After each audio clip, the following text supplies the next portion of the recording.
Баршаңызға сәлем қыздар, Ассалем арнасына қош келдіңіздер. Сіздермен бірге мен Ақжарқын. Бүгінгі видео рецептімізді өте дәмді сүзбелі пирог әзірлейміз.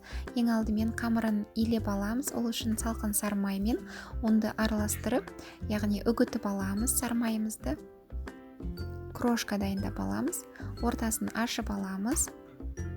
Қантымызды сеуіп, жұмыртқа, кішкене тұз және ас содамызды және қаймағымызды салып, жұмсақ қамыр илейміз. Өте тез илейміз да, 30 минут тоңазытқышқа салып қоямыз. Енді начинкасын дайындаймыз. Сүзбе керек болады. Бізге жұмыртқа және кукуруз крахмалы қантымызды салып, жақсылап араластырамыз. Бір келке етіп араластырып алдық. Енді қамырымызды формочкамызға салып шығамыз. Осылай қолымызбен шеттерін және ортасын барлығын бір келке етіп, начинкамызды салып шығамыз.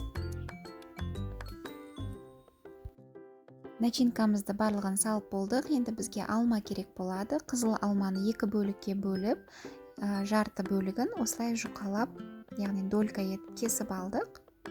4-4-тен 4 бұрышына осылай әдемілеп қойып шығамыз.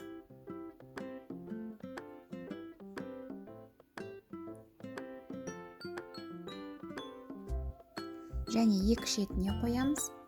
Және шеттеріне осындай бір алмадан қойып шығамыз.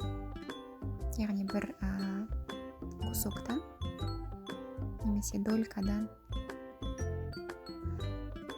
Негізі өздеріңіз фантазияларыңызға байланысты сәндесеңіз болады. Өте дәмді пирог болды. Алдын ала 180 градус қызған пешке 30 минутқа салып аламыз. Рецепті ұнаса осылай жасап көріңіздер.